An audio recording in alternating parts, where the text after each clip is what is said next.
Welcome, He-Maniacs.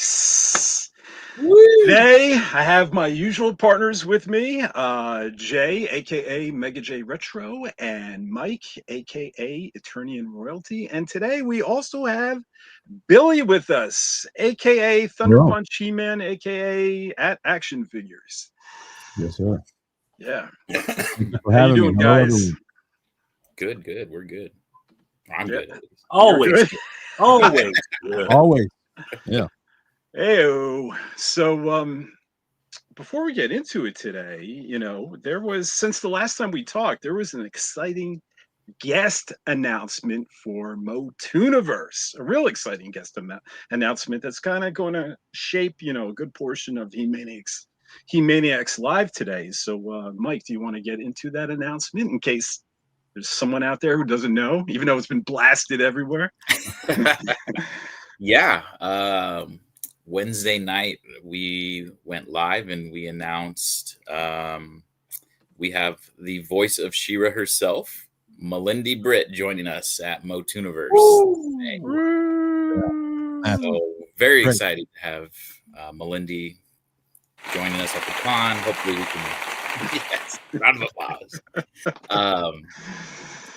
Yeah, hopefully we can get a panel going, and obviously she'll be there signing autographs for you guys and taking photos, which will be pretty amazing. Yeah, it would be. It would be fun if she could also, I mean, there's no guarantee of this, but if she could also go ahead and kind of judge like a cosplay contest, Yeah. So That'd be cool. Yeah, especially if Jay dress up like She-Ra and right. Well, Just making sure you're paying attention. Jay. we're not. Yeah. You look distracted, buddy. You got the wrong character going though. That's the problem. Yeah, I know. It's supposed to be Tila. Yeah, and then there was also, I think, a digital guest, right, Mike? That is correct. We are having streaming via Ireland, Mr. Ken Coleman, who's actually going to do some really cool artwork for us. He's what is it called, Jay? A lithograph, right? It's a lenticular. Lenticular. Yeah. So I know it's where you turn turn it's right. going to change when you move it around. It'll change from one picture to another picture. Very, very cool. Very cool. You've seen those, right? Yes, Mike? I just forget what they're called. It has an overlay over it, like a. I knew it was an L. Okay. That used to be my favorite thing. This is really going to show my age, but that used to be one of the prizes in a Cracker Jacks box. You'd get a little. I couldn't wait for the prize. Who cares about the freaking? I didn't right. And you sometimes would get just a little rectangle, and it'll be a lenticular image of like a dude fishing, or someone running down the beach, or a dog, animated, but and you could go ahead and animate it side to side. And I used to love those things. I used to collect those things. I used to think they were amazing, and then the technology really improved for lenticular through the years. And like somewhere I have some lenticular TV Guide covers, if you guys remember TV Guide. Yeah. And they were of the Incredible Hulk, when the Incredible Hulk movie came out, the first one with Eric Bana, I think was his name. Yeah. And him like swinging around tanks and bashing things and stuff like that. And they're awesome. They were able to improve the technology that the animation frames are like so much. And I think I have a Masters Universe Revelation one too. It was a framed lenticular thing I got from Amazon. It's packed away, but which is pretty cool. That's cool. You can do up to like 20, like I think it's like 10 steps now. So like 10? Wow. 10. You can do That's awesome. That's quite a bit. So I'm just going to check real quick if we're actually streaming this time on X. Please be working this time. We are. Great. Okay.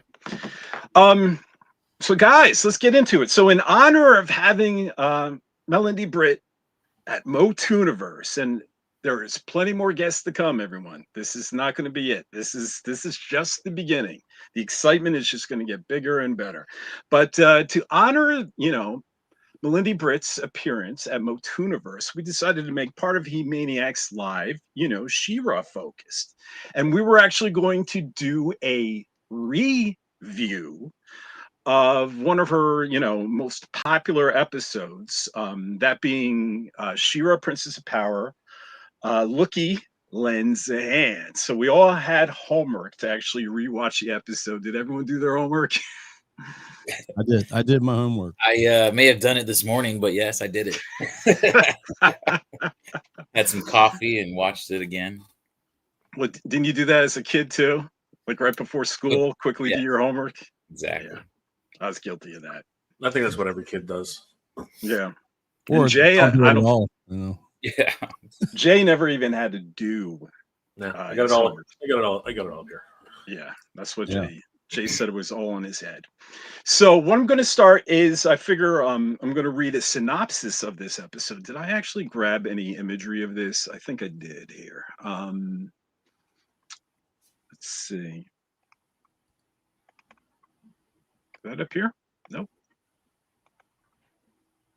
Oh yeah, there's some images. Yeah, from the episode. So what I'm going to do, guys, is I'm going to read a synopsis of the episode, just in case no one's familiar with the episode.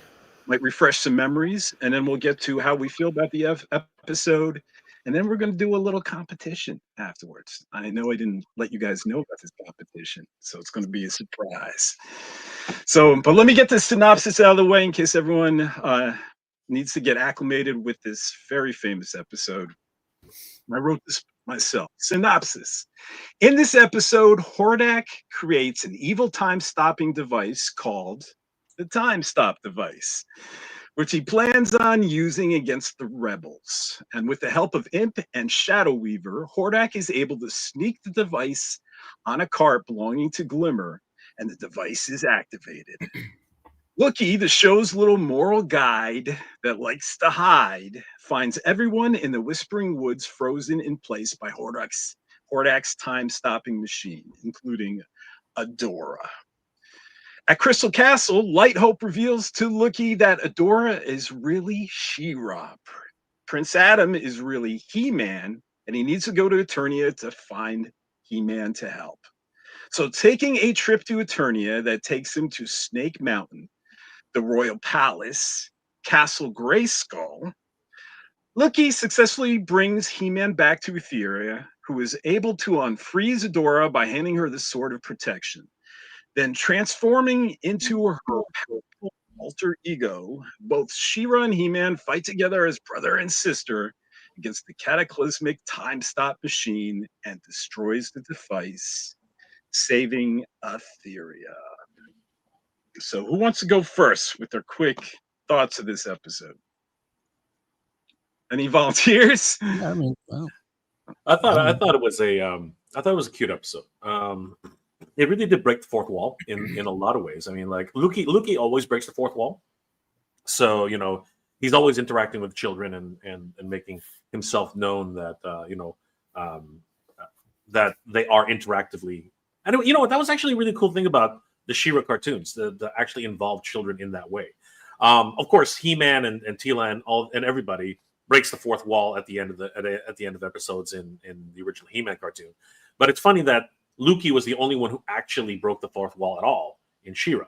And in this case, it was really interesting that magical creatures specifically were not affected by the time stopper.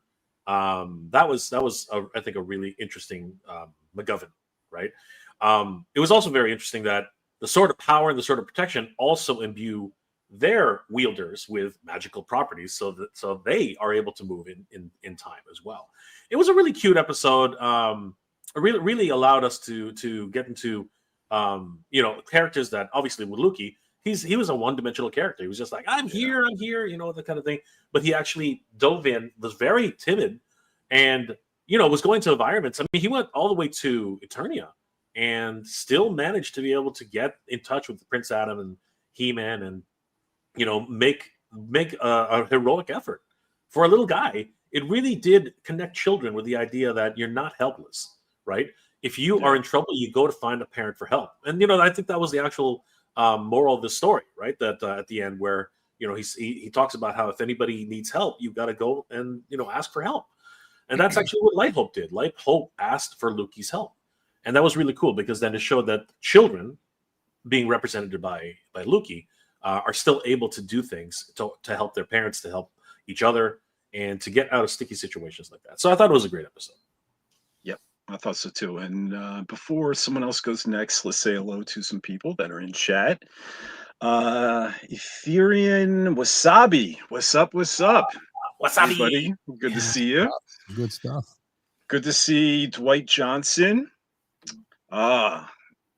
Dario, JL Sounds. He kind of sent some scoops my way. Thank you very much. One just recently. He says, hey guys, well, get ready. Campia is live, and his final topic is early reactions to the Motu movie. Amazing, like first Thor movie, etc. I didn't like the first Thor movie, to be honest with you. And I liked it better than Thor: The Dark World. But and we were talking about a unfinished movie. Yeah, so far early reactions are good. Mossman Sean in the company of Motuniverse royalty. Hey, you should change your name, Mike.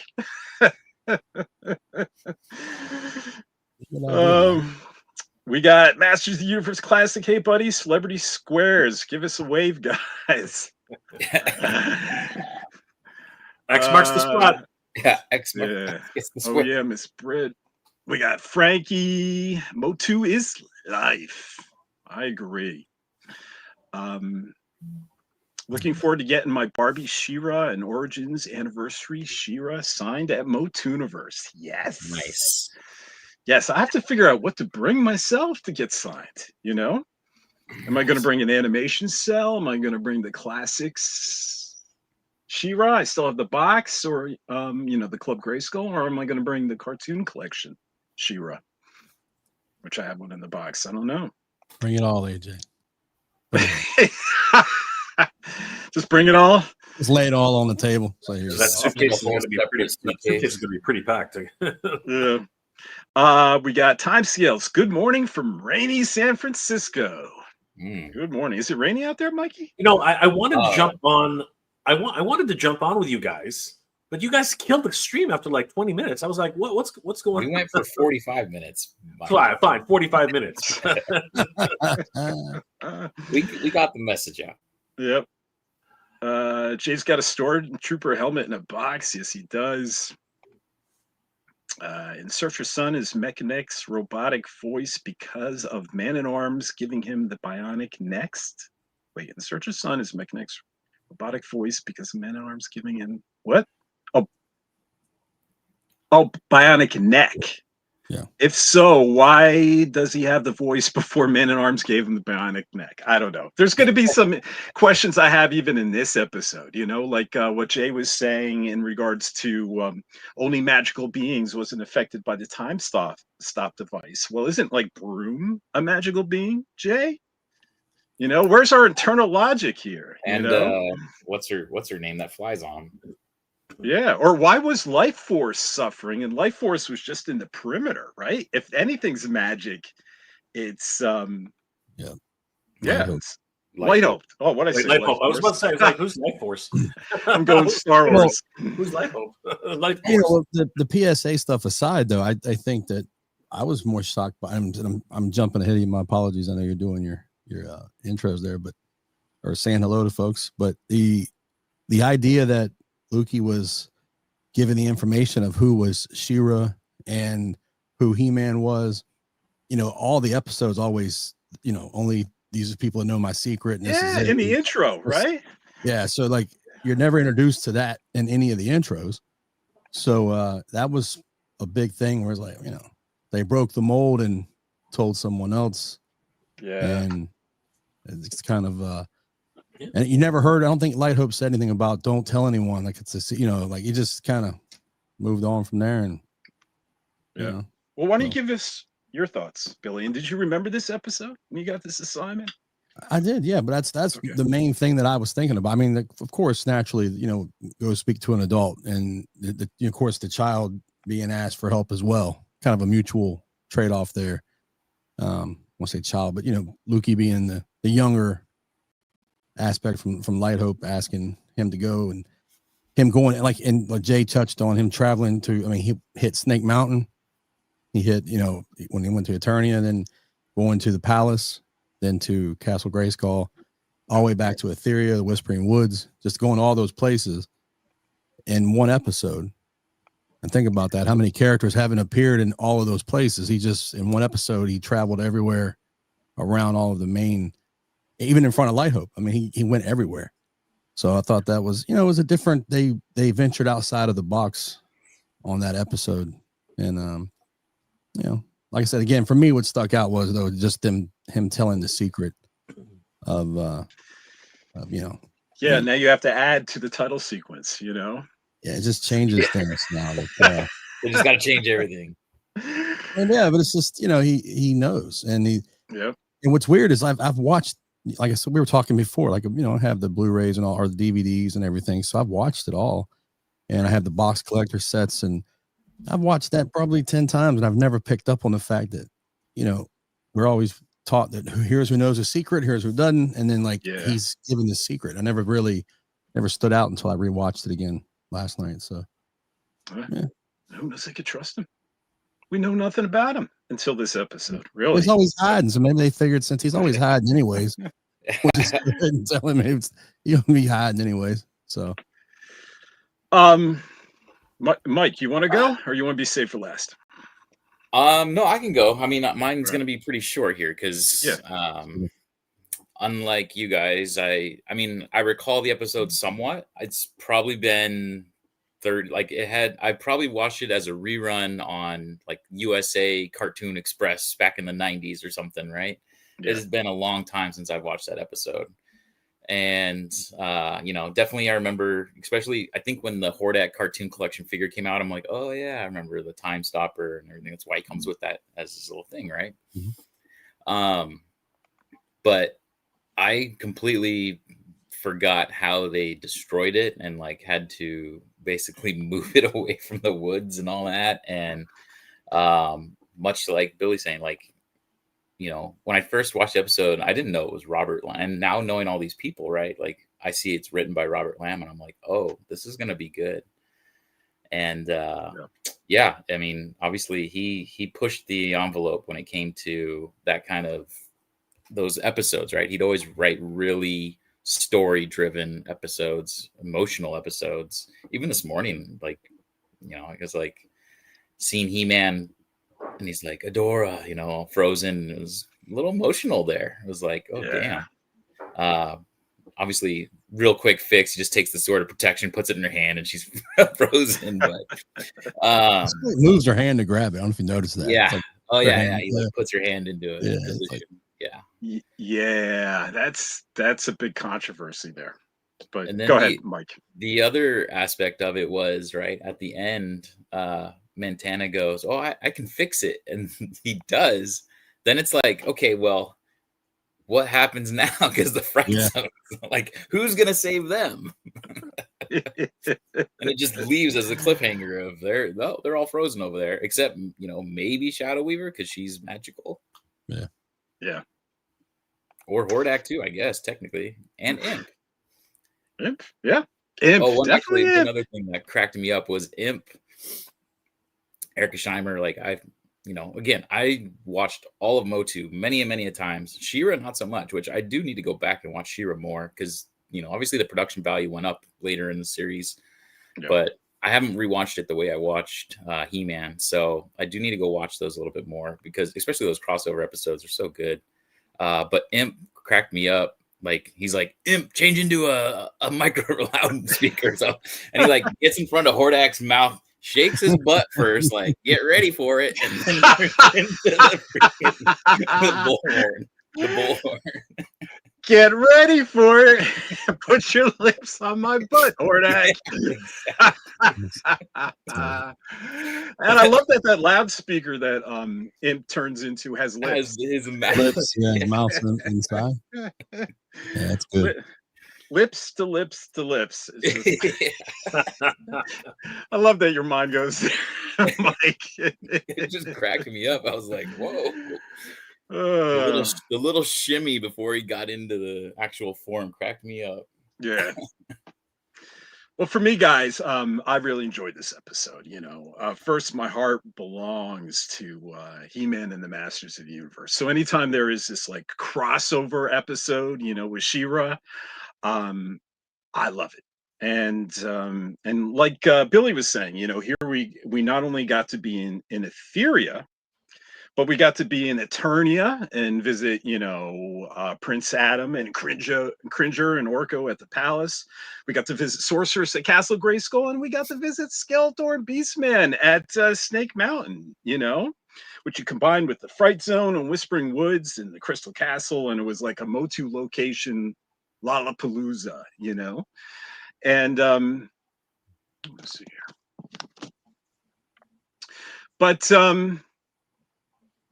and this episode really turned my heart around in regards to Lookie, because until this episode, I found Lookie really annoying.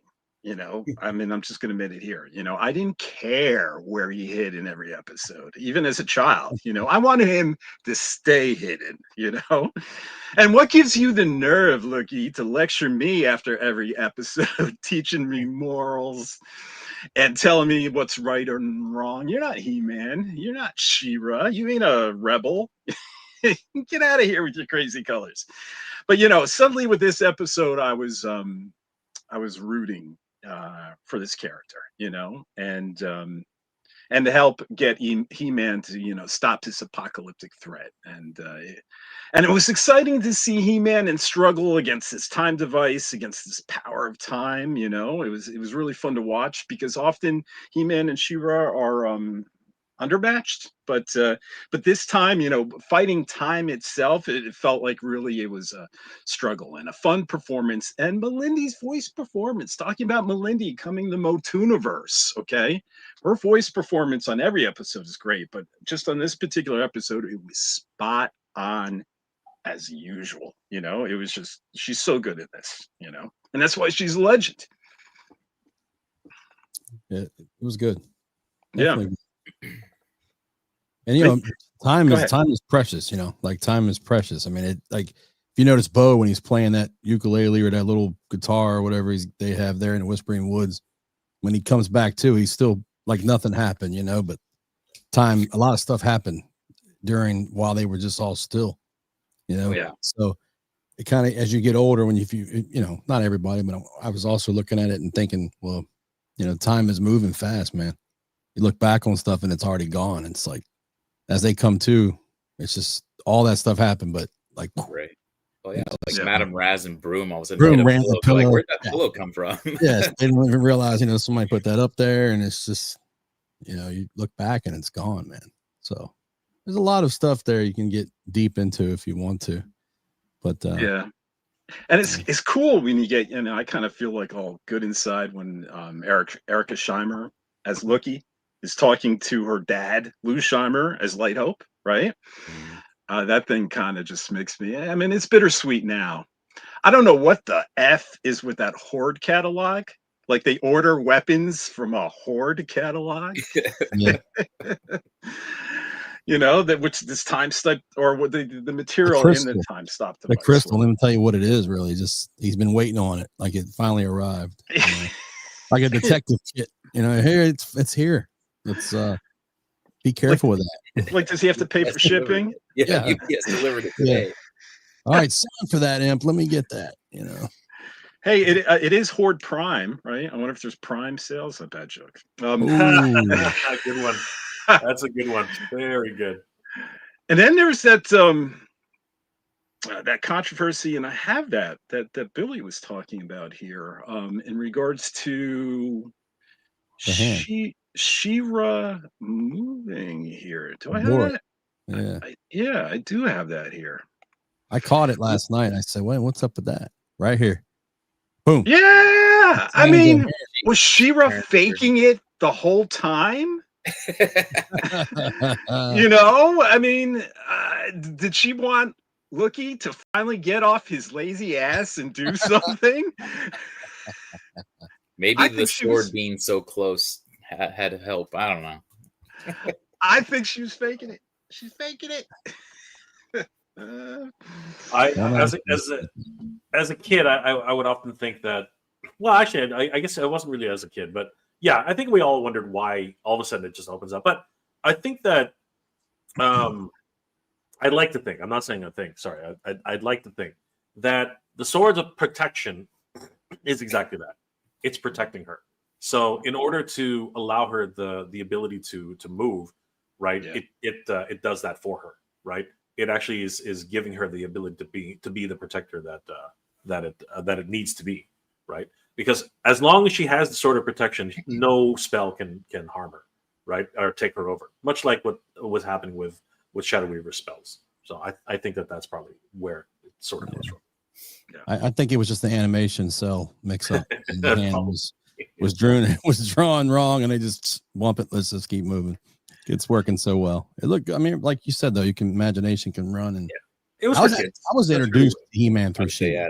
I actually Yeah. didn't even notice that this morning watching it. I for some reason thought He-Man moved her hand and was as he was placing it, but that would make a lot more sense, right? If you just took her but hand, put it in, and it's all about timing. Again, Filmation. One of the things about them is they always try the best to actually make the cheapest. Cheap is not but the most efficient. I think that's probably it. They make the most efficient moves possible, which is that one was pretty efficient. It happened pretty quick. yeah. Yeah. If they had stock cells already drawn like that, Yeah. they're going to use those. Yeah, because they'd have to. Right? No, that was definitely not a stock cell. I've never seen that. I've never seen that handoff ever.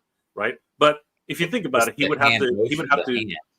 He would have to actually, open up her hands, take two hands. It was a really quick pass, right? Yeah. At the end of the day. So, hey, they could have afforded it, Jay, because half of those animation cells were just frozen.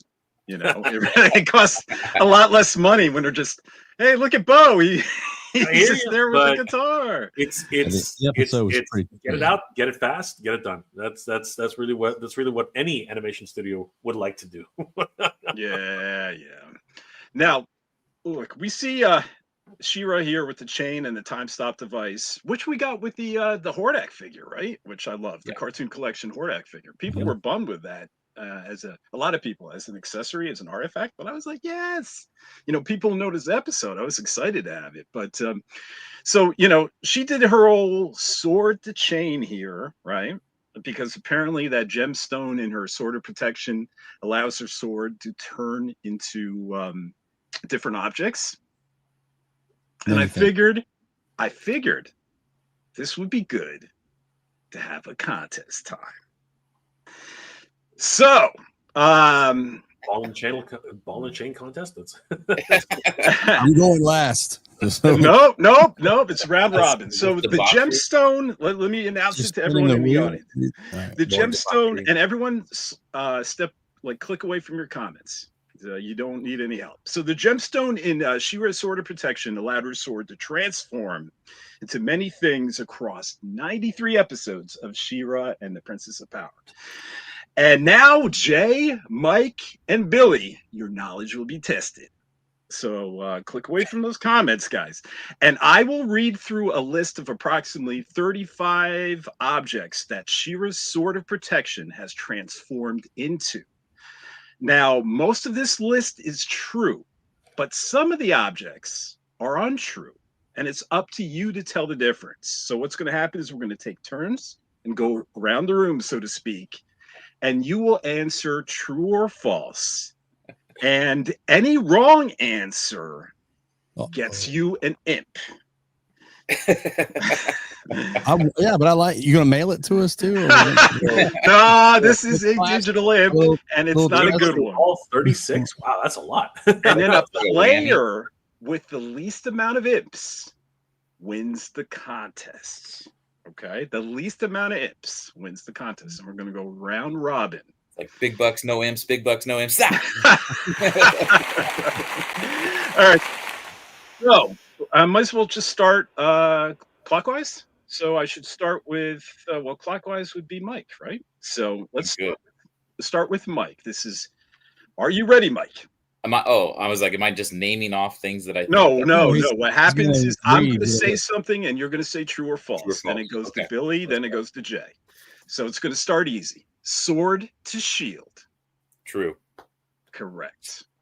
Billy, sword to rope. True. Jay, sword to lots and lots of rope. I believe the answer is true.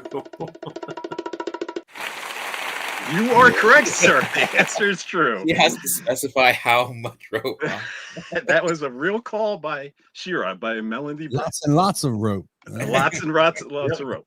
I believe it was the moon, wasn't it? I think. She had to capture the moon. All I right. think it was the moon. Back to Mike. Sword to discus. True or false? I want to say true. Yeah. No? Well, you want to True. say it? Are I'm you going saying true? Final answer, true. It? All right. Oh, Correct. So far, you guys are doing very good. Sword to bola. Billy. I'm gonna say false. Hey man, First. Bola. First. She just said bola. She said bola, but I'm, All right, so let me just write this Bola. down. Billy has one ip. Sorry, Billy. All right. Jay, let's go ahead. Jay. Are you keeping track of these, AJ? Like, Yeah, I'm keeping track. So All far, right. Billy's got Prize one at ip. the end or I'm what? excited about Yeah, having. we got to figure out I'm who excited. wins. I don't know about you guys. Jay, true or false? Sword to glider. sword to glider. Yes. That's a good one. I'm gonna say true. Very good. Still no imps for Jay. We're getting all the easy ones, man. That was not easy, man. That was I'm trying hard to remember that episode. I heard But I that do one. remember an episode where she was gliding. I'm like, wait a second. Well, yeah, I was Okay. like, discus. I'm like, I remember there being a thing with her Yeah. discus throwing. Mike, sword to pole. Sword to pole. Yes. I'm gonna go false. Oh, what? Mikey's got an Oh, imp. man. She actually said pole. Yes, she actually Oh, yeah, said she started pole. dancing and everything. It was crazy. I was like, there's no way. Sword to pole? That was wrong, Jay. That was funny, but that was wrong. Okay, back We're to Billy. adults now. Come on, we're adults. We That's gotta right. have some fun. Come on. Sword to boomerang. Is that true or false? That's Billy? true. True. Correct. To Jay, sword to parachute.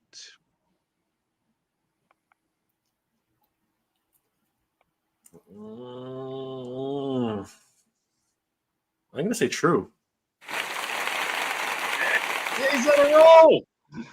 That's right. Next one, Mike, sword to brush. I mean, she came with a brush and the figure. Is that actually true? That's what, yeah, like a toy came with it. I'm gonna go false again. Nice. Yep. All right. Next one, Billy, sword to helmet.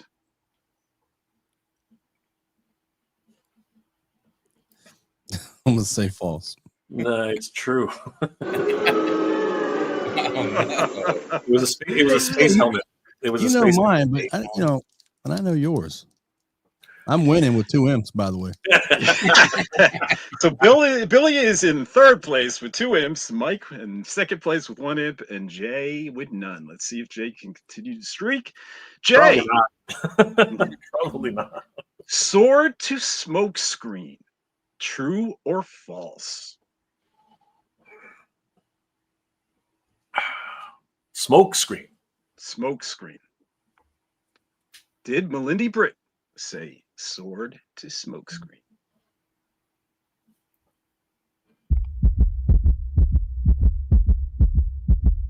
I'm gonna say true. She did. It was ridiculous. And she did. Wow. Jay's still continuing his streak. I feel like I've been set up here, man.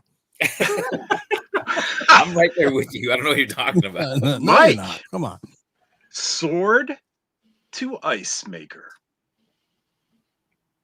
There's no way. There's no way. Jace, give me this look. Oh my God, she really said that? She really said sword to ice maker. No way. Now Mike's got 2 imps. She's making margaritas for everybody or what? No, it was to shoot at I think the horde or something, or to block something, a nice wall or something. Behind the bar, sword to freaking margarita machine. Okay, Billy, you're next. Sword to frying pan. Oh boy, I'm gonna say no. Oh, I was gonna say yes. Billy's right. False. That one was false. See, Billy, we're right in the same spot now. No, Jay. I've got two. He's got two. Sword to grapple and line. Did Lindy Britt as She-Ra say sword to grapple and line?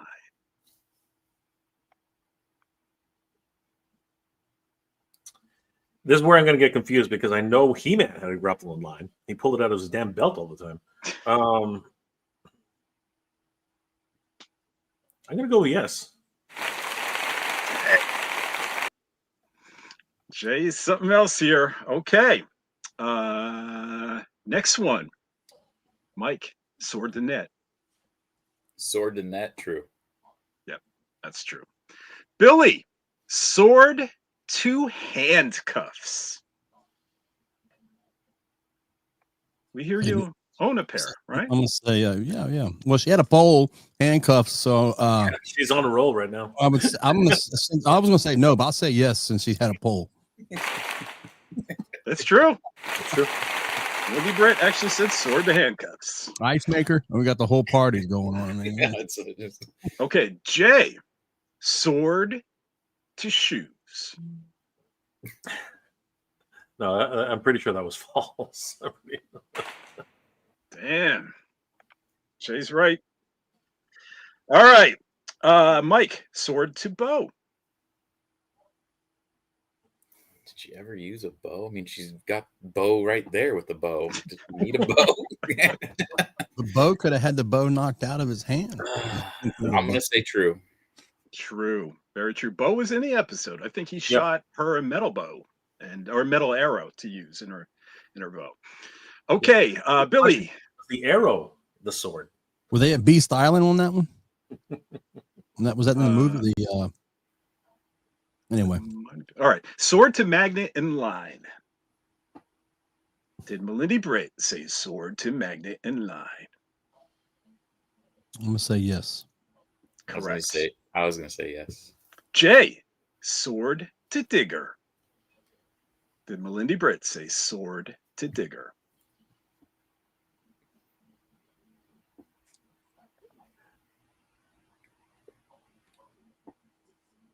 All right, I'm gonna go 50-50 on this one. This one, I genuinely don't know. I'm gonna say yes. Damn, Jay. Like, what's a shovel, basically? Yeah, got gold digger pole. We got all this stuff. We got roughly about 10 left right now as it stands. Jay with no imps, Billy with 3, right? And Mike 2, with 2. right? Yeah, or 3. you 2. Go Oh, Mike's got 3. Is that correct? Yeah. Okay. Let's see. What were we? Oh yeah. Mike, sword to staff. I mean, she's got a pole, she's got a staff, right? So I'm gonna say true. That's right. Billy, sword to lightning rod. Did Melindy Britt ever say sword to lightning rod? I would say yes. That's correct. Wow. Jay, sword to blanket. Did Melindy Britt ever say sword to blanket?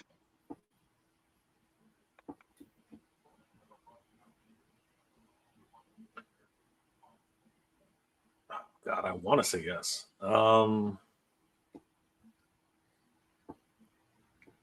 gonna say yes.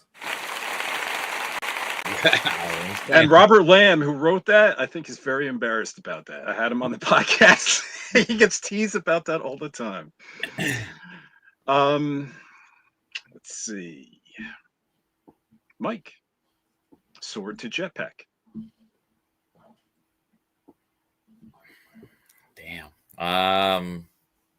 True. Oh, Mike has 4 imps now. Poor Mike. All right. We're getting near the end of this. Billy, real quick, sword to harpoon. Sword to harpoon. Did Melindy Britt ever say sword to harpoon? I would say yes. She did. Jay, sword to racket. Sort of what? a racket. Racket. Yes, Yes, she did. she did. Mike, sword to torch. Yes. Yes, she did. Billy, sword to flame. Yes. Yes. Jay, Crazy. sword to rocket. You said, well, you said rocket, not racket. Rocket. Rocket. Okay. Like blast off rocket.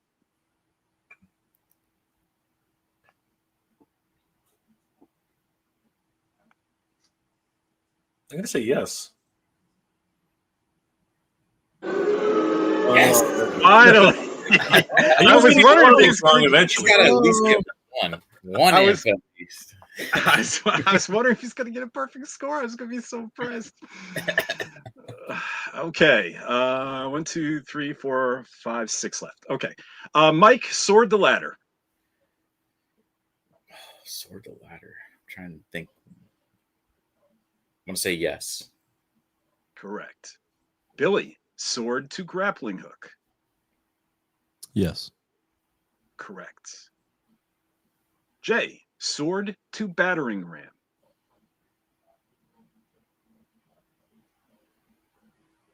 I'm gonna say no. Another imp for Jay. I was like, hey, Yeah, it's so weird. He-Man and She-Ra knock down walls like it's toothpicks. Like Yeah, roundhouse. You need a battering ram. Yeah.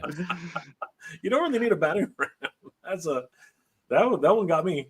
So as we stand, it looks like what Billy and Jay are tied with 2 imps. Wow. And Mike is 4, and we This is have how many the last- left? This is the We have last 3 round. left. We have 3 left. So I'm going to let everyone answer the last 3. So, and hopefully we can conclude this here. Sword to magnet. Yes. I was like, you had magnet and rope and then magnet earlier. So I'm gonna go yes. Let's say no. The answer is yes. Oh, Jay is pulled out. Billy with 3, Mike with 4, Jay with 2. That's what they all say, man. I had to take the L, man. Sword to gun. All 3. No. I'm gonna say yes. I'm gonna say no. The answer is no. Billy, another imp. I'm gonna have looking a for it, gun man. on The L, cartoon. man. Come on. For the L. And finally, sword to bat. Yes. Yes. Yes. The answer is yes. All right, guys, with a final score of 4 imps for Billy, 4 imps with Mike, and 2 imps with Jay. Jay, you are the master of the sword of protection. Wow, isn't it crazy? Sheer dumb luck. That's what that's called. Sheer dumb luck. And guys, seriously, That was cool. how unfair is this to He-Man? You know, seriously. But is it really embarrassing? I mean, when you think about it, like, so, you know, we're not gonna get any other thing than this, but He-Man just and She-Ra does the same thing. But the reality is that the biggest strength for He-Man and She-Ra has always been their knowledge. It has never really been their power, their strength, their overall abilities. They solve more things with their heart and their knowledge, right? The tools that they use, it just helps them. That's all, right? So, and Man-at-Arms builds everything for freaking He-Man. She-Ra's got nobody to build stuff for her. That's where that comes from. There are no inventors in Etheria. All right, they're all with the evil horde. So. I love the simplicity of the power swords. They work for the Horde catalog. That's right, they do. Other On than that, Horde they Prime. Yeah. Shipping from Horde Prime. How much is membership monthly for Yeah. Horde Prime? How many slaves does it cost? All right, let's get back to the comments, guys. We have Seth. Hey, guys. We have Judd. Good to see you, Judd. VIP backer 128 here. Thank you. Oh, thank you. Yeah, he deserves an applause. I'll get one to you. I'm curious, are founders recognized next year, or will the con be kickstarted each year? Ooh, that's a very good question. I mean, we're gonna definitely recognize this year's founders forever. It's not Yes. like we're gonna, if anything, it really depends on where we're at. If we do need to go back to Kickstarter for next year, it'll just be like VIP tickets. The founders is, you can only found something once, right? So the founders is the founders. Well, I will speak up and believe the hope is that it is so successful in this great movie year that I think it was Mike's hope in his initial dream is to put, any success that this con has into the next year, That's and just correct. make it bigger and better. So the idea is that there's going to be a Hall of Heroes on the He-Mania.com website. It's going to have the 100 listed. And I believe that Hall of Heroes will forever just be 100 people. I can't see Mike adding 100 every year. So Yeah. they didn't found it, right? I mean, there might be different packages with different perks and so forth if you have to go to the crowdfunding campaign, but it's not like they're actual founders. This is the founding year. This is the We have no plans to try to go back to Kickstarter after this. Like, we want this to be successful. We're not trying to make money on this. Like AJ's saying, like, we just want to, everything that's getting invested into this is going to be invested into this going forward. Yeah, guys, I could really tell this is a labor of love for Mike, for Jay. Billy is also working on this too. A labor of love for him. Everyone's donating their time, their passion, and this is pretty much it's a labor of love for this entire fandom. Look at He-Mania, I mean, if you compare that to I'm losing money on He-Mania every month. You ever go to those websites that you're smacked with banners and ads and videos pop up and you close them and more ads pop up? Yeah. I don't have that going on, and I'm operating at a loss, but I could definitely tell you that we are all operating on passion, and we're fueled by passion and the love of the franchise. We just don't want to lose our shirts. Mike doesn't want to. You have a wife to answer to. At the end of the day. Mike doesn't want to sell his shirt. car and be in debt, Right. and get divorced. Well, we're not. Mike's not doing any of that. That's why we're raising the funds anyway. Yes, exactly. Yeah. All right. So Judd said, I only found out about the con yesterday. Congrats. I'm going to try to be there. That's awesome, Sweet. Judd. And even if you can't, the fact that you backed it, appreciate it so much. So can't do it without everyone's support. We have John Brooks here. Hey, guys. Greetings from Ireland. Hey, John. Nice. What's going on, John? Where, John, how you doing? will be joining us from. Yeah. We have the Nerd Gen report. Hey, guys. He-Man $1 billion. Oh, is that We like hope a so. sign? Oh, That would be a we move. hope so. We really, really hope so. Barbie did it, right? who did it? Barbie Yeah. movie did it. Barbie did $1 billion. Yeah. Yeah, even over $1 billion. Yeah. So I mean, I'll settle for $500,000, but Half $1 billion. half a billion. Yeah. Well, Yeah. hold on. We need to know the budget because it needs to at least make double in order to get a sequel. So Variety reported it was 200 million, and Dolph Lundgren reported it was 200 million. So I suspect, If it's 500 million, we're good. yeah, I think, no, we're not. We actually need more than that because the advertising budget alone is going to cost. So we need at least 700 million. But that's where I think we. I thought the rule of thumb was always 2.5 the budget. So, Yeah. Well, okay, yeah, but 700 would guarantee that, right? So. oh yeah, okay, 700 it is. You're counting worldwide budget though, right? Not Yes, we are. US. Worldwide. Hey, buddy. Oh, hey, folks. Congrats on the success of Motuniverse. I sent Jay some pics of customs made fit you guys to see, enjoy, and always Motu life. Good to see you, buddy. They're awesome, brother. Thank you for sending those. They look Yeah, I've seen his stuff on Instagram and stuff. It's good. Masters Universe Classic. Sorry, guys. Bionic neck. Autocorrect. Yeah.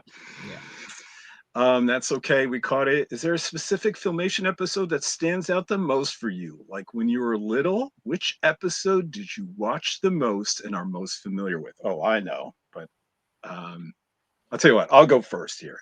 My favorite episode of all time was Evil Seed.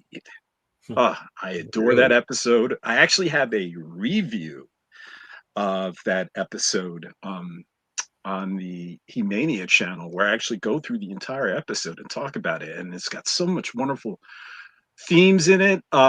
It's got jump scares. It scared me as a kid. It actually has a couple times jump scares where you're just looking, waiting for something to happen, and something shoots at the screen. And the only reason for something to happen that way is to actually scare the kids, scare the audience, right? And it's never been in anything else in any other Motu episodes. The guy who wrote it, I forget his name. He only wrote one Filmation episode, and that was that one. And I wish he came back because I love Evil Seed. What about you guys?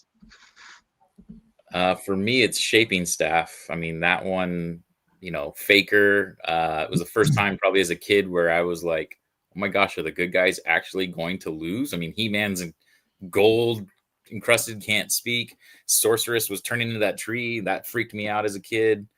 But yeah, of course, they break through and win. But that one, Shaping Staff, and then A Dragon's Gift was the other one.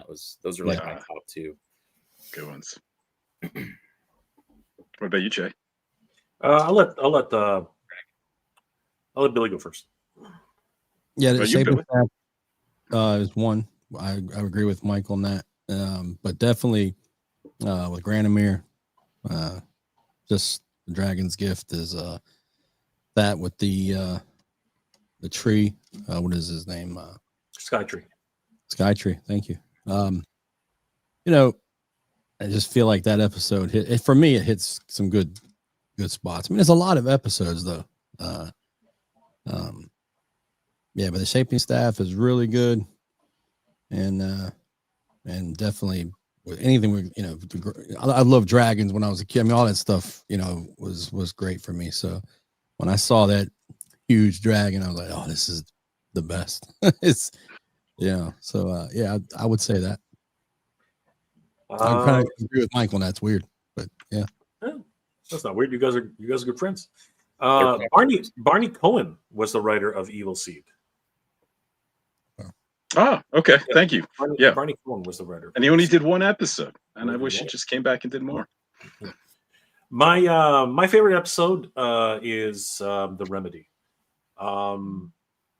It always sticks with me. It really is one of those episodes where, as a kid, you always you don't really think about illness, right? And you don't really think about what that would do to a family or anything like that, right? So the Remedy really sticks to me, and the animation was excellent. The morals in the story were just top notch. For those who don't remember what the Remedy is, Man at Arms is developing a rope technology to actually bridge one area to another, and it fails multiple times. But after a bit of tweaking, he figures it out. But then shortly after, Tila brings him news that his friend has become deathly ill, after being bitten by an Eternian insect, and there is no cure that they know of. But there's the sorceress knows of the ancients who live in the mountains, the crystal mountains. They might know of a cure. It's not even a guarantee. Right. So Man at Arms and Adam try to go and find this to talk to these ancients. And the thing is that they crash land. They're not able to continue. So He-Man continues, and he uses the rope line to actually help him. He finds a I can't remember what they called it, but it was like a wyvern or something like that. But it was dragon. He finds a dragon inside a spider's web, and he actually stops. And time is of the essence here, and he actually stops to help the wyvern. It just showed that for every good deed, it's returned to you, because the wyvern comes to help He-Man afterwards. And in the whole story, he actually has to confront the ancients, and when that happens, they actually test him, and that's what really got me. They literally said, you know what, your strength cannot help you, and we will not help you, right? And they said, would you be willing to beg for our help? And He-Man gets on his freaking knees, man. He gets on his knees and he begs for help. And I remember as a kid, that was so powerful to me. I remember that really demonstrated to me that, you know what, you should not be ashamed to ask for help, and that really resonated with me as a kid, and it's helped me a lot in my life.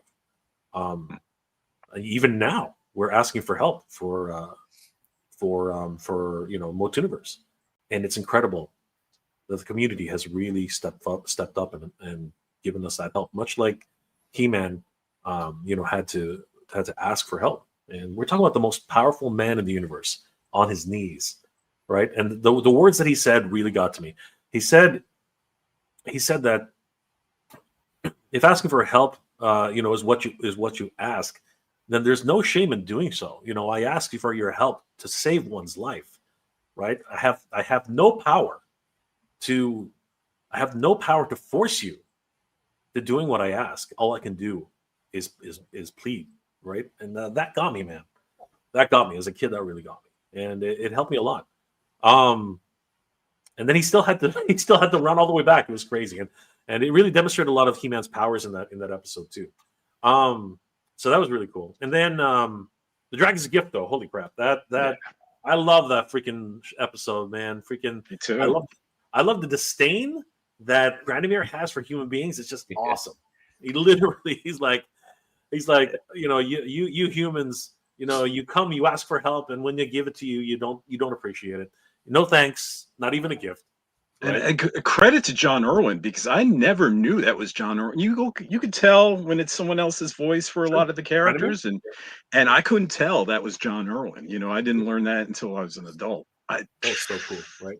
But what really gets me about that episode, and I think about it even to this day, are Skytree and Grandimer just screwing with people? Like, seriously, are they just no? Like, seriously, really think about this for a second. Are those two old friends literally just saying, "All right, we're gonna test these freaking mortals, and every time one comes, we're gonna decide whether or not he's good for whatever it is, right?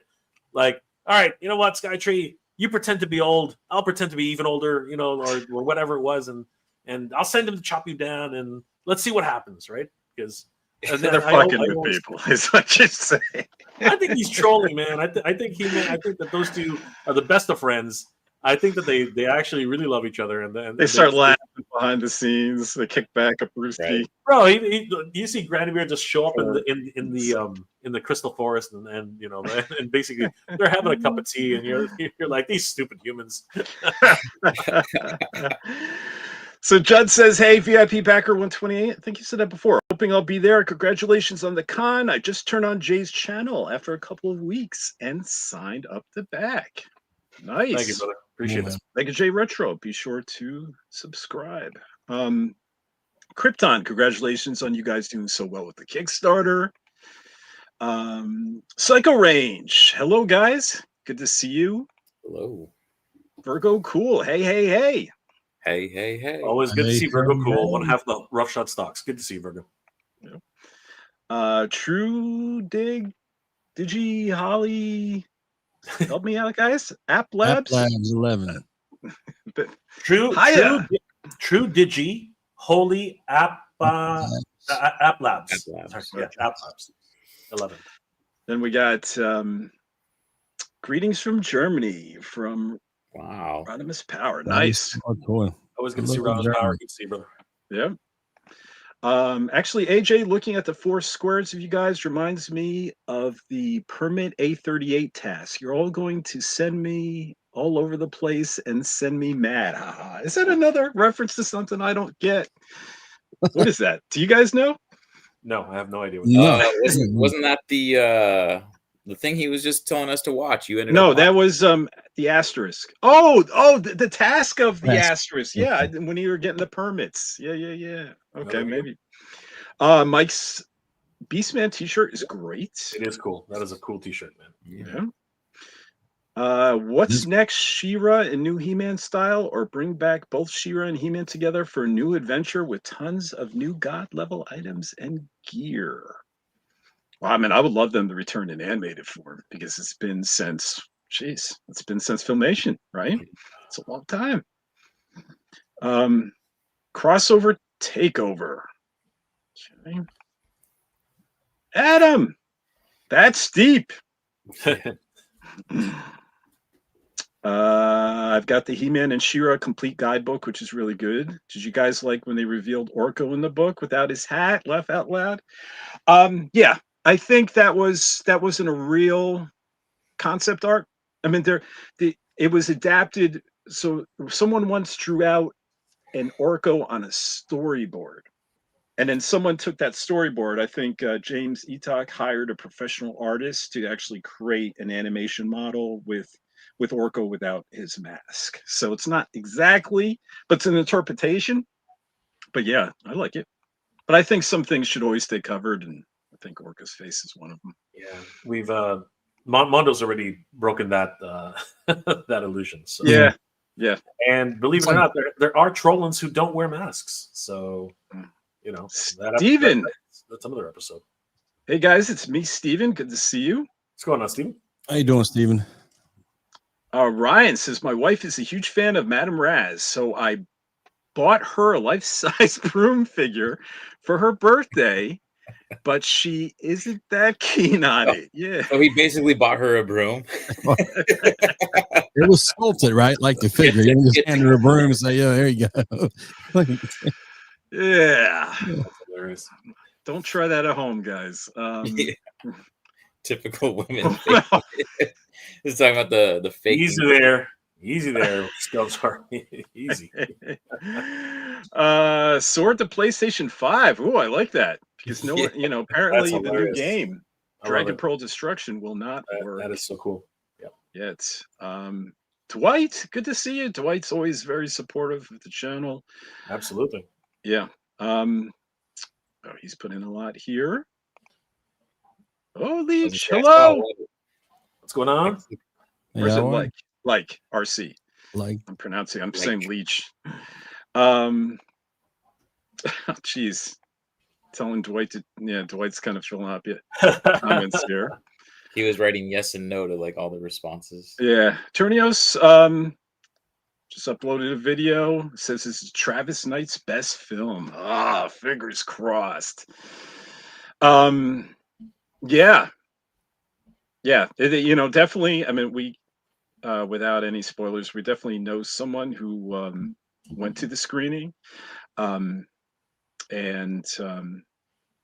I think they had a good time, and it looks like a lot of people actually were able to see it so far, and they're reporting that it's great. This has really turned out to be great news. This test screening for the Masters of the Universe movie.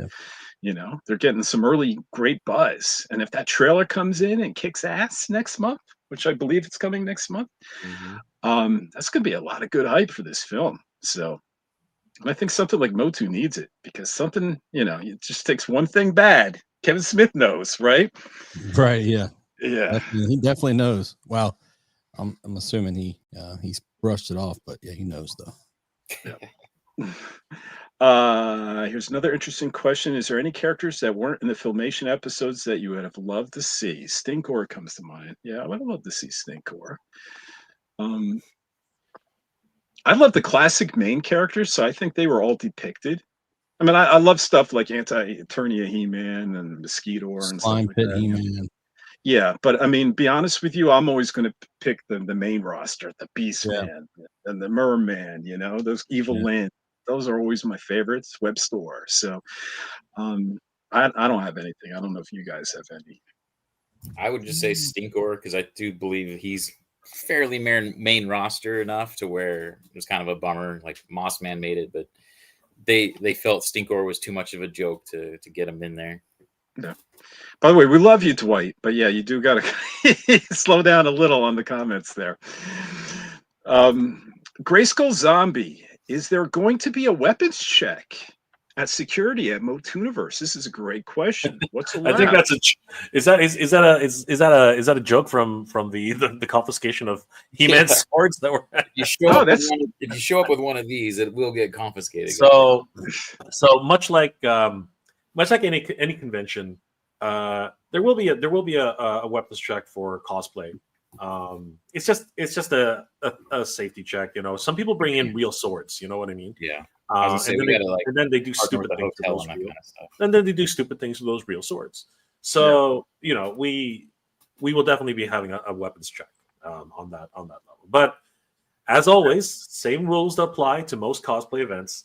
You can take them out when you're taking a photo. You have to put them back, right? Sheath them as soon as you're finished. That's all we ask. So.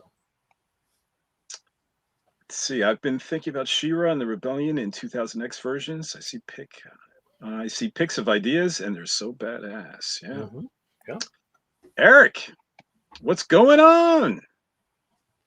Hey, how you doing, Eric? What's up? Good to see you, Eric. I got Long here time, late. I have to catch the replay. No problem with the repeat. So, Scareglow. That is a great answer. Great job, Ryan. I would have loved to see a Filmation Scareglow. Yep.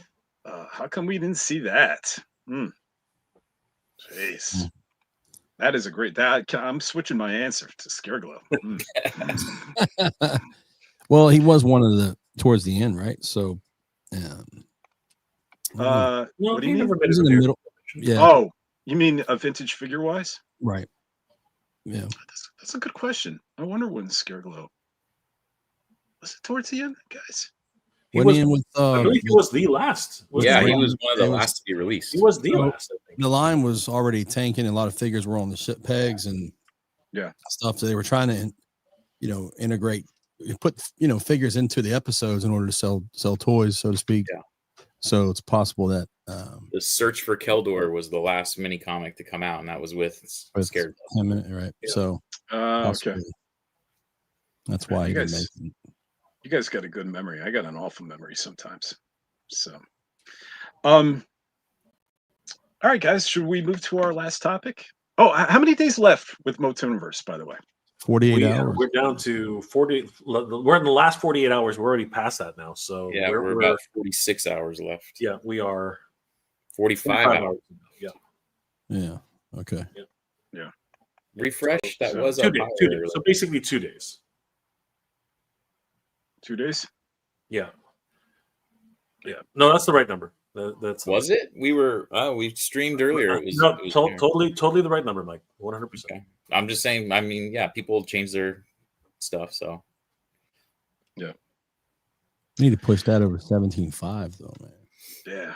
Come on, you could do it, guys. I mean, we need your help. I know we're already funded, and I know it's already happening, but don't wait. First, how many founder packages? I'm sorry. There are 8. There's actually 8 there might be less. Yeah, it might be 9 now. Okay. So this is your last chance to become a founder, right? This is the first year, the only year that you could become a founder and become, truly instrumental in creating history, guys, and becoming a intricate part of the show. And like I've said so many times before, you're going to get so much gear with your founder donation, including a T-shirt. Jay shows off this big, nice medallion you're going to get. A pin. I mean, everyone's going to be able to recognize you as a founder. You're going to be able to pick up this gear at the show, or it could be sent to you, I think, if you're not attending the show, right? Do I have that right, guys? Yeah, that's correct. You can have it sent to you even though you are attending the show if you want to just get it early. And of course, these aren't really donations. You will be getting admission to the show, whether it be VIP or founders package, and the founders package comes with a lot of swag, right? Yeah. So you get your VIP badge, which is specific to the founders package. You get the medallion, which is 50 millimeters in size. I mean, this thing literally is gigantic, right? And it's made of real metal. And again, it will become an heirloom to your house, right? You can pass it on to your kids. Subsequently, they'll sell it right after you're gone. In your estate sale. You get a certificate, right? Thanking everyone who helped make Motuniverse possible. Help make Motuniverse possible. You get a T-shirt, which is specific to the founding members, and of course, you do get a specific Motuniverse founding pin.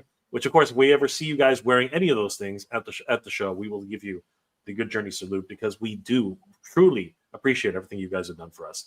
And the VIP badges, this is the most value in this campaign. It's right now up for $60, which is $40 off the regular $100 VIP price. And once the Kickstarter is over, it will revert back to the $100 for VIP.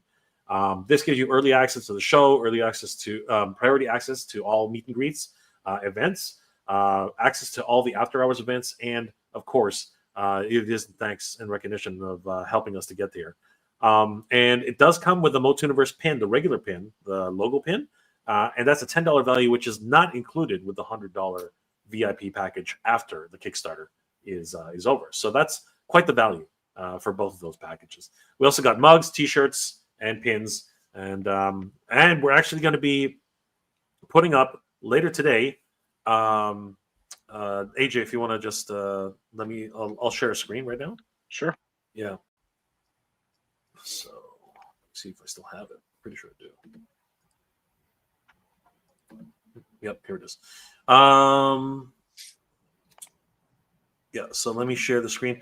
So guys, our friends over at Spiro Toys have decided to help the event, and they're actually creating an exclusive for Motuniverse 2026. They are going to be releasing a exclusive tribute character for their Animal Warriors of the Kingdom line. And I played this game already, but Billy, do you know what this is? I do. He does, okay. I do know So what it is. basically, this new tribute character is a tribute to a character in Master Universe as part of the Spiro Animal Warriors of the Kingdom. It is an official Spiro character. Okay, so everybody who's collecting Animal Warriors of the Kingdom, this is definitely one to get sought out. This is definitely one that's going to be sought after, because he will only be available at Motuniverse 2026, and it is a tribute character of Cobra Khan. Now, his name's not going to be Cobra Khan, but he's a tribute character in that resembles Cobra Khan, and will only be available at Motuniverse 2026. So we'll be putting this guy up later today, and once we hit $20,000 in pledges, he'll be available for he'll be unlocked for pre-orders immediately. So, guys, huge shout out to Spiro Toys for this. Yeah, big time. He'll be retailing at around $50 USD, and shipping will be done after the fact, because they're going to try their best, but very unlikely it's going to be at the show. It's going to be shipped afterwards. Okay, but it's only available at Motuniverse 2026. So huge shout out to Spiro Toys for helping us with that. And guys, don't forget, we're super excited to welcome Joshua Sky, the writer of all the mini comics and the lore right now for Motuniverse, for Master Universe.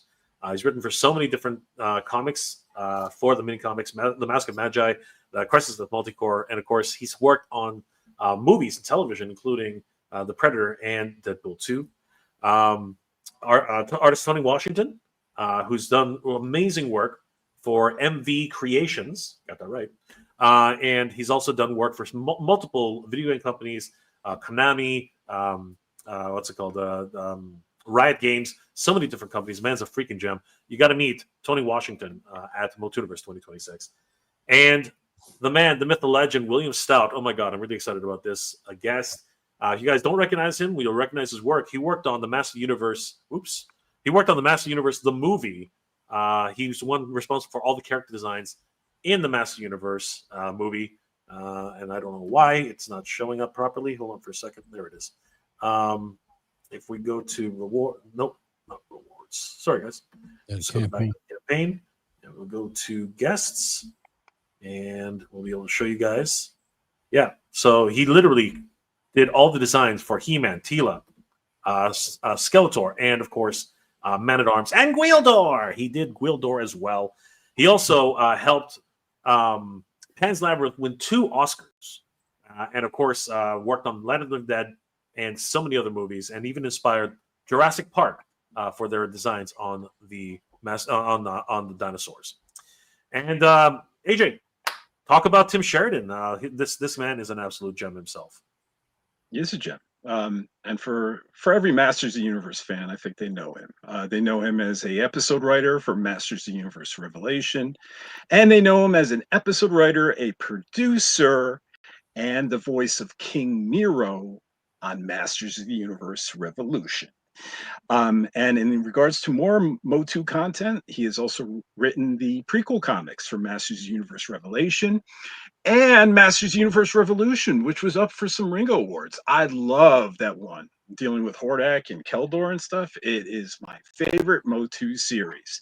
And the most exciting thing is he's working on a new Motu project. We're not sure what it is. We're not sure if it's related to movie, TV, comics, who knows, but he is going to be able to talk about it at Motuniverse, so we're really excited about that. What could it be? We don't know, but we're extremely thrilled. And Absolutely. And we're extremely thrilled with our new guest, right, Jay? Absolutely. Well, yeah, we have Ken Coleman, the Mhm. he will be our digital guest this year, appearing all the way from Ireland. Ken is known very, very well known in the Master Universe circles. I mean, he's done some crazy work, as you can see here. He's also worked on Brutal Realms, another action figure, which is coming out hopefully this year, possibly next year. You can see Castle Hellskull there, just floating with the remnants of Castle Grayskull. So he's done some incredible work. Speaking of Scareglow, there his take on Scareglow. It's great. Sorry, I said it's great. Yeah. And of course, he's done some takes on his own take on Castle Grayskull. He actually created a card game for Master Universe, which is really cool. It's I think it's only in print in Europe, and of course, you can take a look at that crazy Grandemir. So yeah, guys, you definitely got to meet Ken Coleman at Multuniverse 2026. And of course, we cannot we cannot stress enough that our latest guest is just blowing people's minds left, right, and center. Guys, Melanie Britt, the voice of She-Ra. She-Ra herself is coming to Multuniverse 2026. So excited. She's also the voice of Catra.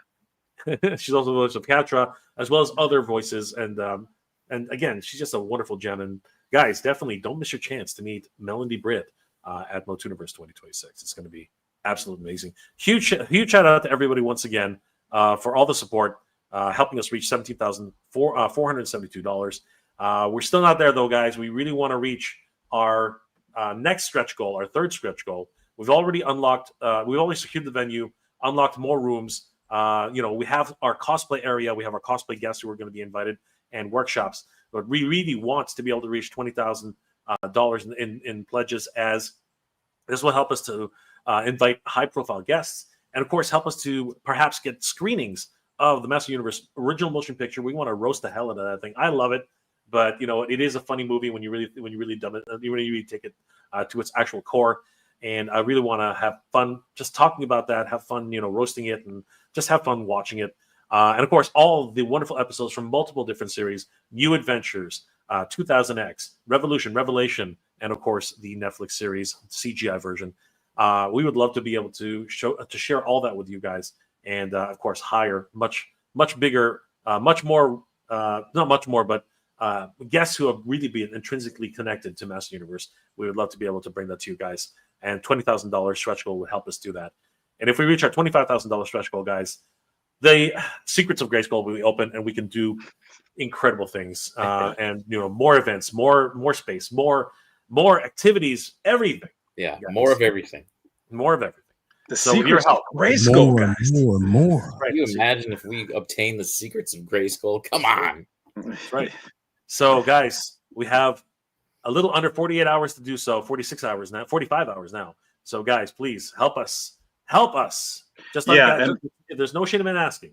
We also learned that the government shutdown ended last night. There was a couple times last He-Maniacs episode. I think there were a couple people saying that they'd love to help, but they haven't been paid in 2.5 weeks. And I hear those retroactive payments are going to be coming out imminently. So hopefully that means people are back to normal, and people who wanted it back but were afraid to, based on their economic climate, and I totally get it, will help out, and you could be a part of Motuniverse, and we really appreciate all the support. I mean, this wouldn't be happening without your guys' contributions, without your support, without your encouragement, like Eric's encouragement. Excited for the passion you guys are putting into this event.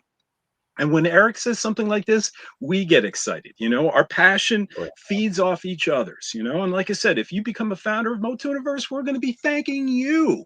I mean, you might be coming up to one of us to thank you for doing such a good job, but no, we're going to be thanking you because we couldn't even do this if we didn't have support, financial support. So we just really appreciate it. All of it's going to go in the con. We're going to have a party. We're going to have a blast. Yeah. Happy birthday to Dwight last month. Shinzilla. Oh, I know Shinzilla. I visit He-Mania every day. Thank you. And I backed it. Motooniverse. Thank you. You. Thank you very much. That's awesome. Yep. Masters Universe Classic. I think Extendar could have been good in Filmation episodes. Oh, Rock On and Stone Art would have been fun. That Yeah. would have been a fun one. Real bad. Oh, Clamp Champ. That's right. And Dragstore. That's right. Clamp Champ was one of the late ones too. Filmation Laser Power He-Man and Laser Light Skeletor. Yep. Cool. Shinzilla again. AJ, why do you like all of your social media posts? I was always curious about that. It's What? Why well, not? I want to do this quick because we have one more topic to briefly talk about. It's like this. When I was a child, I was raised a born again Christian. And I'm not religious now, but my mother was heavy into it. And I always found something interesting about born again Christians where they would do communion. You would have to like take the blood of Christ and the body of Christ, and you'd have to eat a cracker. You guys familiar with communion and stuff like Do that? that every Sunday. Okay. And you every Sunday, yeah. So you take a cracker representing the body of Christ and like grape juice for the blood of Christ. And I would go ahead and have to take communion. And what I found was really interesting, at least in this particular church, is the ushers served everyone, right? And then we didn't eat it yet or drink it yet. And then the pastor served the ushers. And then the usher served the pastor. And then before we all ate it, in the honor of Christ, the pastor sat down in the pew. So there was no one standing, meaning we were all one community, under the eyes of God. And I always thought that was cool. And that's the way I treat He-Mania, meaning I'm just a fan. So I love every post. So that's how I treat it. Like, I like this too. And that's the way I've always approached this, that I'm liking these things because I like the content. I like the figures. I like the movie news. I love it all. So it's just my representation of I'm just one of you guys as well, just in the community. We're all the same. We're all a team. We're all a family. And I'm liking it just as much as you guys are liking it. So that's my short answer behind that. Or maybe it was a long It's a answer. great answer. I like your answer, AJ. Yeah. I'm gonna start Good using answer. your philosophy, man. I just So, did it because I wanted one more like I on like there. boom, there you go. That was a clean line. Had to get That's the through. short answer. No, I guess it got a little heady. So let's quickly talk our last topic here. Okay. I want to talk more about this. We don't have that much time because we try to keep this to 90 minutes here, but especially with what was the figure that was just revealed today, guys?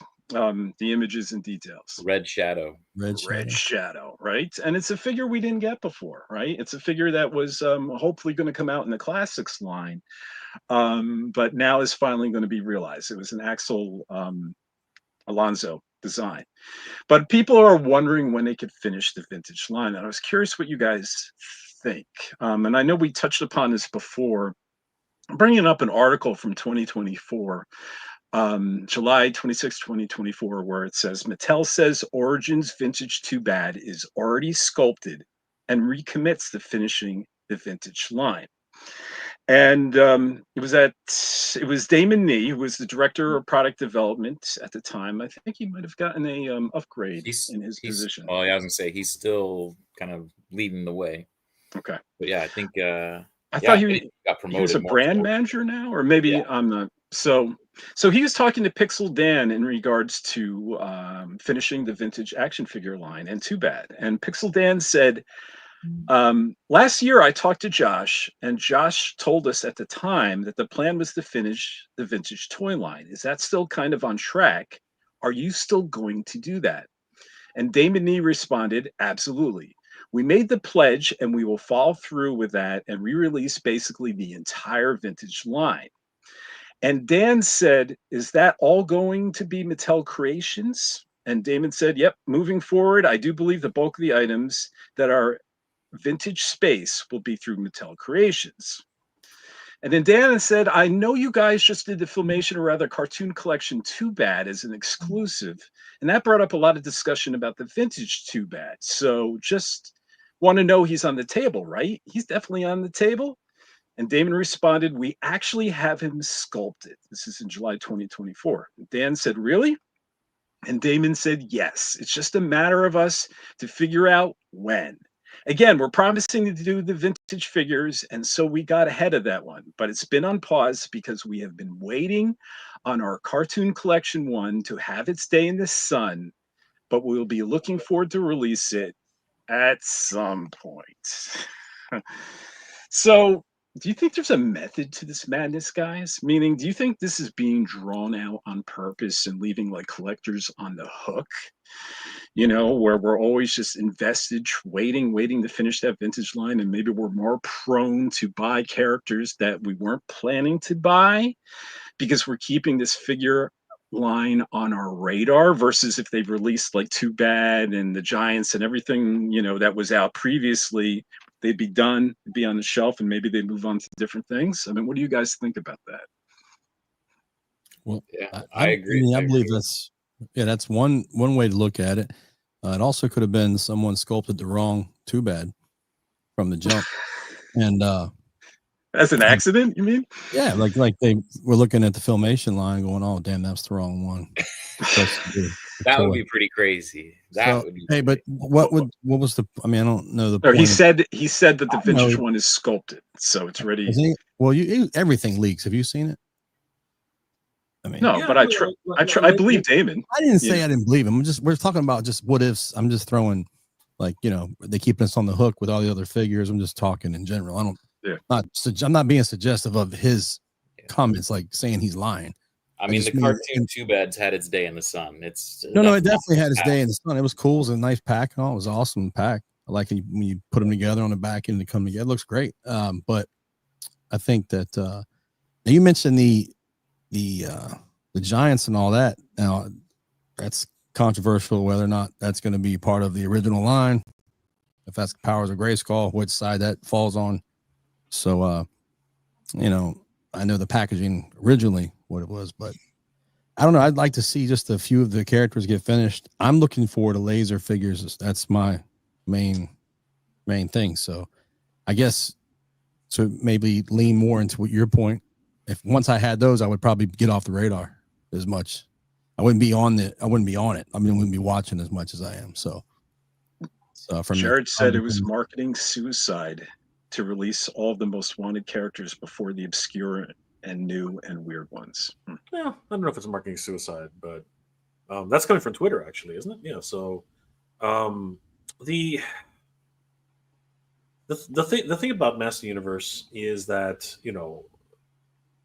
those of us who are really collecting the whole line or trying our best to collect the whole line, you know, we want the original characters from the series. And what's going to happen to Wildor? What's going to happen with Blade? What's going to happen with Zerad? Right? A lot of people are asking all these questions, right? So it's gonna be interesting when it finally comes down to it. But the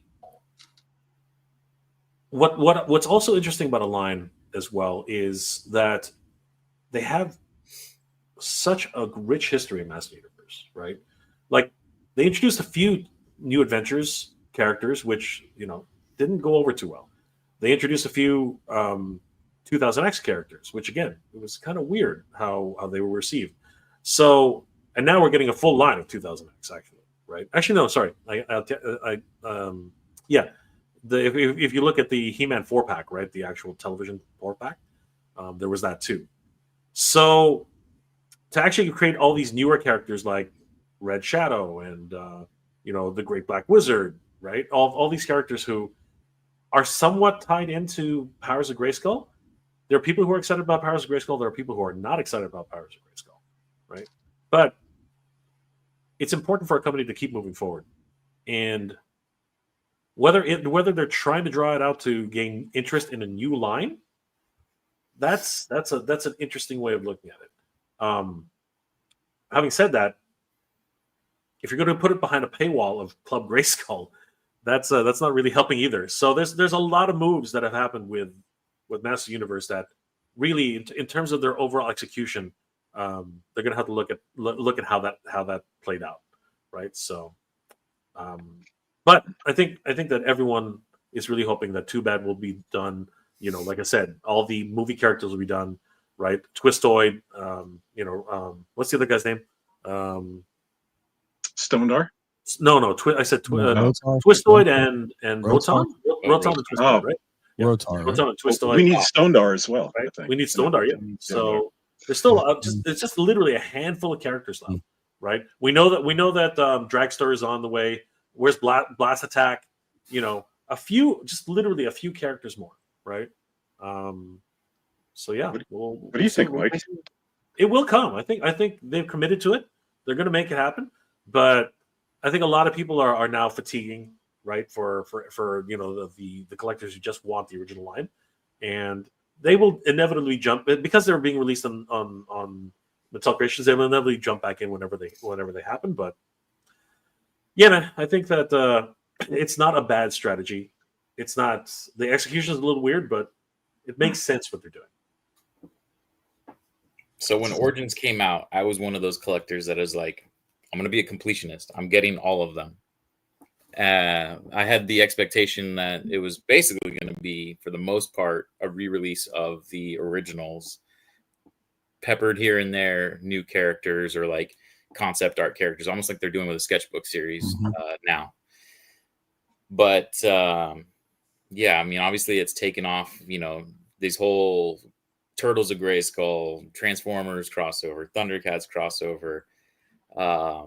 I've spent more money than I was expecting, so I'm one of those collectors that they've got. They've got me freaking. I'm just hooked.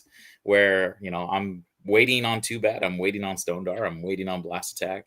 And so, are you, Mike, just all in on Origins now? I mean, before it's just Origins vintage, but I mean, I'm picking up this guy that that's vintage. Didn't even exist until. Yeah, but I mean, are you collecting everything Origins, the crossovers, Yes. every Turtles of Grayskull, every? No. Oh, okay. No. Because those are all Origins too. So I was wondering if that turned you into. So yeah, I decided that's when they started doing that. I decided, because at first I was like, oh man, can I even do it? Because technically I was going to start. I have a lot of the WWE crossovers as well, because those are technically Origins as well. So when that first came out, I was going to start doing that, and I'm like, okay, this is just too much. I'm going to stick to Motu only. And so I stuck with that. And then when Turtles of Grayskull came out, I ended up getting, the 4 Turtles and Shredder and I cherry picked, basically. I started cherry picking these little side branches that they went. Right.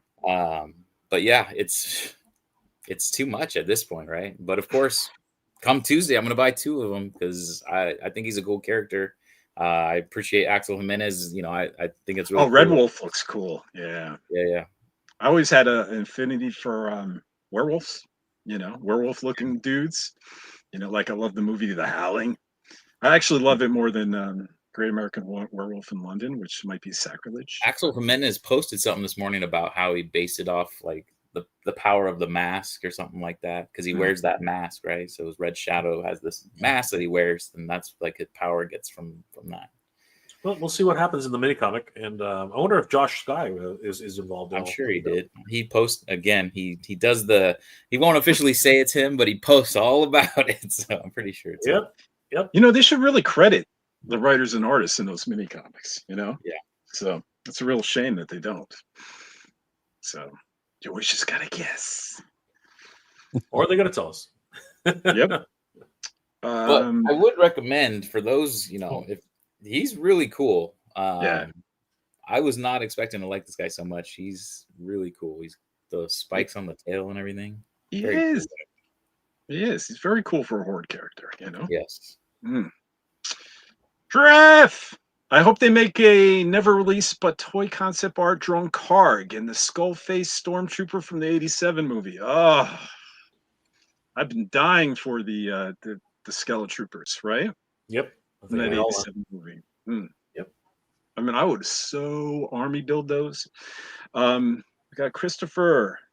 Do any of you think there'll be new characters introduced in the new Motu movie next year? Oh, that's a Oh yeah. great Oh, yeah. question. New That's a ones? good question. Oh New yeah. ones. Yes. I mean, undoubtedly there are going to be new ones. I mean, I'm pretty sure He-Man has best friends on Earth. There's going to be a whole bunch of characters which Or they will I definitely imagine Chris is talking evil and heroic warriors. probably. I would I'm imagine gonna- there's definitely some henchmen in there somewhere. I was gonna say it's either. I mean, the fact that we're getting Goatman and Goatman is so obscure for, and people were like, "Who's is that? Beast? They mean Beastman?" It's like, no, it's Goatman. So I'm thinking Revelation did that though, because we not only have Goatman, we have Pig Boy. Yep. And I have a feeling they're going to play them off like for comedic purposes, just like we saw in Revelation. I think if Revelation didn't happen, we're not getting Pig Boy and Goatman. That's what my bet is. But that's a great question. Imagine if they actually make, wow, just like we got Blade, which I love, but it took me a while to love Blade, be honest with you. I mean, he was kind of cool in the beginning, but I was still getting over my disappointment that, I'm still not a fan of Karg. I can't ever. It looks like someone's grandma with a freaking fur coat. Yeah. Did they announce that the movie toys will be in Masterverse or not in Origins? Yes. So it's gonna be. So actually, I talked with Damon at San Diego Comic Con, and I said to him, what's the plan on the movie characters? Are you guys doing like Origin style, Masterverse? And he said they will be Masterverse scale. And they're partnering with the folks that do the WWE figures to get the likeness very, very close to the actors. I wonder if how you have like the movie figures for like Marvel, then you have like more of a collector line. I'm wondering if there'll be a cheaper version, like even though there'll be Masterverse size, if they're actually going to go Masterverse price point and like packaging, or if it's going to be its own thing at a cheaper price point. They might have those cheaper kitty versions. You sometimes see that with the Marvel ones. Something not the just 6 points or 5 point people. I mean, like still a regular figure, just not as. I know you're talking about highly detailed, but I wonder where they're gonna have to have an affordable line, right? If it's gonna be a movie, I mean, even Masterverse is affordable line, right? At $23, $24 a pop, and sometimes the retail it's like $19.99. But then you have those like kitty ones, just like Marvel Legends for children. Yeah, what's the rating on the movie? We know that yet? The screening said ages 13 and up, 13 to 49 for the screening that happened yesterday. So I assume it's going to be PG-13. Yeah. Okay. So, but that won't stop. I mean, a lot of the Marvel movies are PG-13 and they make little kids toys. No, that's what I'm saying. Don't make toys for kids is what I meant. That's what I mean. As long as it Back wasn't in the like day, they made toys for like Rambo and Alien for us. They make R-rated toys today, so it doesn't. We know why Mattel Terminator 2, ended up doing Motu was because of the license, right? The rating on Conan was rated R. Still loves it. Oh, that's good. So, I mean, but that's what I mean. That's where we ended up with where we are right now having this conversation. Apparently, Conan, there were orgies in that thing. I mean, that was. You understand? That was pretty crazy. Yeah.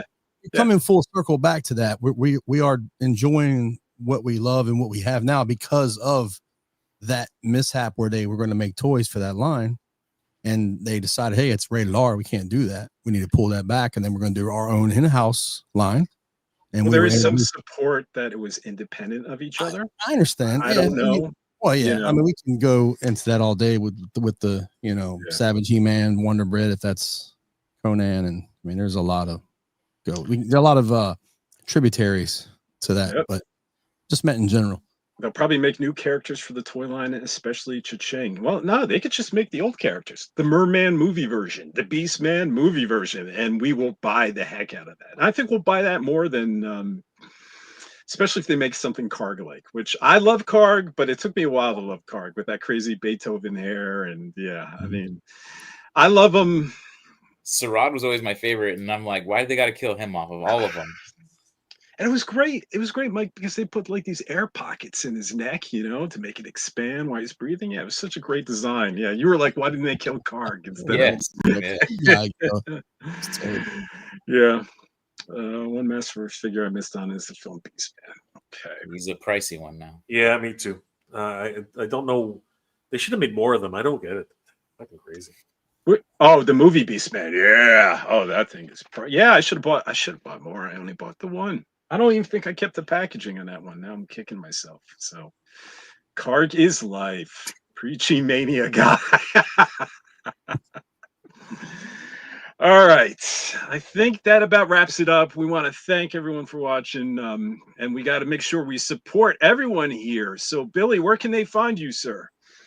I'm a Thunder Punch He-Man over on Instagram and on here on YouTube or wherever you're streaming right now to YouTube. I'm assuming in to see some other people coming in on YouTube. I'm at Action Figures is my handle, and just my channel name is Action Figures. So you can find me over there on that. But yeah, I'm active on especially on Instagram.